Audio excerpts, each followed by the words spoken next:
Hello and welcome to the online classes for grade 11. Now dear students, from our NCERT book of Hornbill, chapter number 5, the Ailing Planet, that's the green movement's role. This is the story we are going to begin today. Now the author of the story is Nani Palkhiwala. And who was he? Let us have a brief introduction about him. He was born in 1920 in Bombay, which is now known as Mumbai, in what was then the Bombay Presidency, to blue collar, that's middle class Parsi parents. His parents were basically Parsi, and the name of his family comes from the profession of his forefathers. See the name Palkhiwala. Okay, so they were manufacturers of palki. You all know what are palkis. In English, this word is called palanquins. Okay, so he was educated at Masters Tutorial High School, both in Bombay, and then he became a dedicated scholar and he excelled a lot. In college, he earned a master's degree in English language and literature and then overcame his speech impairment. And he mostly wrote stories that were related to ecology, related to nature, related to the environment. So today we are going to start the story, The Ailing Planet, the green movement's role. Now let us begin. One cannot recall any movement in world history which has gripped the imagination of the entire human race so completely and so rapidly as the green movement, which started nearly 25 years ago. Now this is telling us that throughout the history, that is throughout the world's history, there has never been any movement which was so popular as the green movement. Now what was so special about that? Let us see. In 1972, the world's first nationwide Green Party was founded in New Zealand. Since then, the movement has not looked back. Now the first nationwide Green Party was founded in New Zealand in the year 1972. We have shifted one's hopes irrevocably from the mechanistic view to a holistic view and ecological view of the world. It is a shift in human perceptions as revolutionary as that introduced by Copernicus, who taught mankind in the 16th century that the Earth and the other planets revolved around the Sun. Now let's look at this. You see, normally what we do in this world, we don't even think how the world started. We forget about nature, we forget about the history, we forget about the beginning of the world. Rather, we have started thinking of the holistic and ecological view of the world only. We have forgotten who started mankind. We have forgotten about the Earth and the other planets and the Sun. But then, what do we think about? We only think about the things in the world, our lifestyle. These are the kind of things we more of think. For the first time in human history, there is a growing worldwide consciousness that the Earth itself is a living organism, an enormous being of which we are parts. It has its own metabolic needs and vital processes which need to be respected and preserved. So, in this green movement, this was the first time in the history of human beings that now the Earth is now being recognized that yes, it is a living thing. It is very big and we are just part of it. It also needs the way we human beings have our metabolic needs, our food, our water, our materialistic things, the same way the Earth also has its needs. The Earth also requires processes. It needs to be respected and we have to save our Earth. The Earth's vital signs reveal a patient in declining health. Now you see the condition of our Earth. You all know what is our Earth, our planet, isn't it? So we can see that the planet is like not happy. Declining health means when the health is really going down. That is, we are unhealthy. We have begun to realize our ethical obligations to be good stewards of the planet and responsible trustees of the legacy to future generations. So we have to realize that what we are doing for ourselves as a human body, we have to take care of our planet as well. And we have to make it suitable for the further generations that will come up. The concept of sustainable development was popularized in 1987 by the World Commission on Environment and Development. In its report, it defined the idea as development that meets the needs of the present without compromising the ability of future generations to meet their needs. That is, without stripping the natural world of resources future generations would need. Now in 1987, okay, the World Commission on Environment and Development presented a report which says that development is good, okay, but it meets the needs of the present only. That is, it fulfills whatever the present generation requires. It is not even thinking about the future. It is not even considering that the future will also come. The future generation are also going to live on this earth. They may also have needs. In the zoo at Lusaka, Zambia, there is a cage where the notice reads.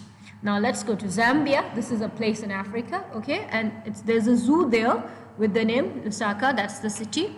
Now there is a cage. You all know what is a cage in which we keep animals. Now there's a notice there. The world's most dangerous animal.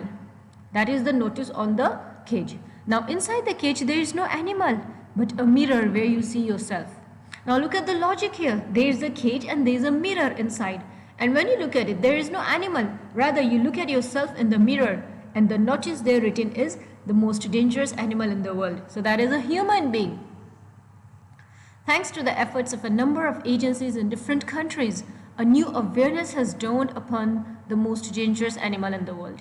He has realized the wisdom of shifting from a system based on domination to one based on partnership. Scientists have catalogued about 1.4 million living species with which mankind shares the earth. Estimates vary widely as they regards the still uncatalogued living species. Biologists reckon that about 400 million other living species still languish unnamed in ignominious darkness. Now look at this here. We have scientists, of course, that study about the living human species and the living animal species, overall living things. So they have catalogued that. Catalog means to put down or to write down or to note in a book. Now says the 1.4 million living species, okay, with which mankind shares the earth. These have been recognized. 1.4 million species have been recognized and are known. But then there are about 300 to 400 million other living species that do not yet have a name, that have not been classified upon which species they are supposed to be. One of the early international commissions which dealt inter alia with the question of ecology and environment was the Brandt Commission, which had a distinguished Indian as one of its members, Mr. L.K. Jha. The first Brandt report raised the question, are we to leave our successors a scorched planet of advancing deserts, impoverished landscapes, and ailing environment? Now, look at this. There was this commission, okay, about ecology and environment. That's just like an organization that was developed, and we had an Indian member there, Mr. L.K. Jha. Now, the first question that was raised there, that the way the planet is presently suffering, scorched planet means when a planet, when there's suffering, okay, and then impoverished landscapes and ailing environment. Ailing means pain. So with the painful environment, with the present situation, for example, the pollution going on in the world, the cutting down of trees, we are not preserving our environment. We are putting harm to the earth. So is this how everything will go on? This was the first question that came up in this commission. Mr. Lester R. Brown, in his thoughtful book, now we have another author, Mr. Lester R. Brown, and he wrote in his book, The Global Economic Prospect, points out that the Earth's principal biology systems are four. Okay, so he points out, the name of his book was The Global Economic Prospect, and he points out four biological systems. The fisheries, that is where we have the fish in the water, we have the forests, we have the grasslands and the croplands. And they form the foundation of the global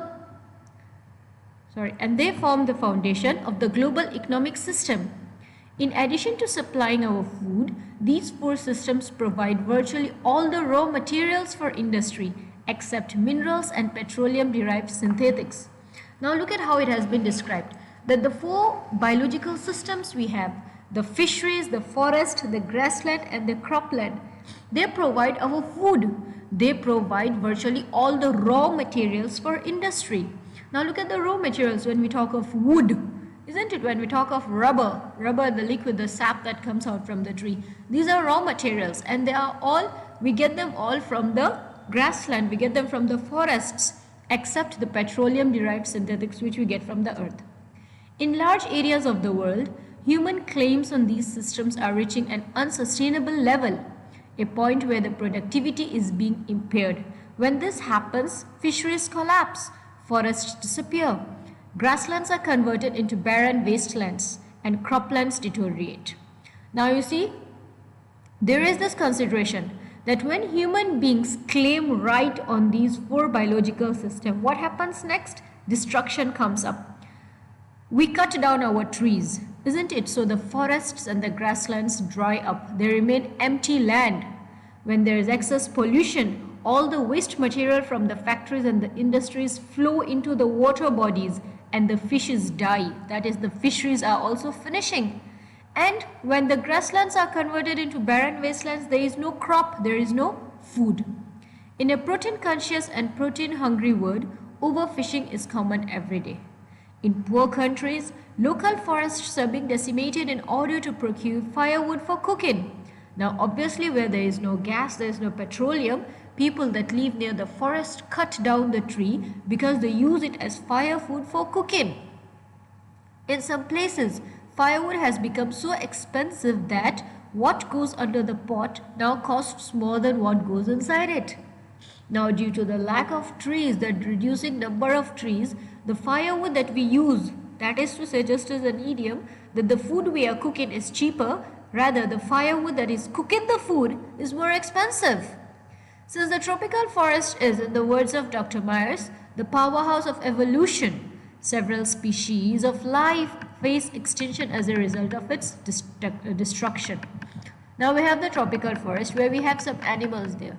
Now these are the extinct species, that is, there are few, there are not that many, but because of the destruction, a lot of these species of life are finishing. They are not known. It has been well said that the forests precede mankind, deserts follow. The world's ancient patrimony of tropical forest is now eroding at the rate of 40 to 50 million acres a year, and the growing use of dung for burning deprives the soil of an important natural fertilizer. Now look at it this way. The forests are finishing, isn't it? The deserts are ending. And look at it this way, that the amount of dung, that is the waste, the excretion of animals, it is being used for cooking instead of firewood. Now that dung is supposed to go into the farmland as a natural fertilizer. Okay, that is where it is supposed to be, but rather it is being used to cook. It is used in place of firewood because it is cheaper. So just imagine, we are destroying our farmlands ourselves. James Speth, the president of the World Resources Institute, said the other day, "We were saying that we are losing the forests in an acre a second, but it is much closer to an acre and a half to a second." Now look at the size. We're talking about an acre of land. We are losing it in each second. But Mr. James Speth says, no, we are losing an acre and a half to a second. Article 48A of the Constitution of India provides that the state shall endeavour to protect and improve the environment and to safeguard the forests and wildlife of the country. But what causes endless anguish is the fact that laws are never respected nor enforced in India. For instance, the Constitution says that casteism, untouchability and bonded labor shall be abolished, but they flourish shamelessly even after 44 years of the operation of the Constitution. Now the problem in India says that the state shall endeavour to protect and improve the environment. Okay, Article 48A has stated this 44 years ago, but there has been no application of this. No one implements it. The rule comes up, but nobody follows it. There was a constitution that says that casteism, untouchability and bonded labor shall be ended, it shall be finished. But then, even 44 years after the operation of the constitution, it still exists.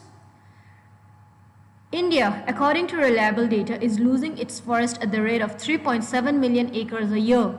Large areas officially designated as forest land are already virtually treeless. The actual loss of forest is estimated to be about 8 times the rate indicated by government statistics. So 3.7 million acres is still less. We are losing much more than that. We are already becoming treeless. That is, the trees are being cut down. The forests are becoming barren woodlands. That is how the planet is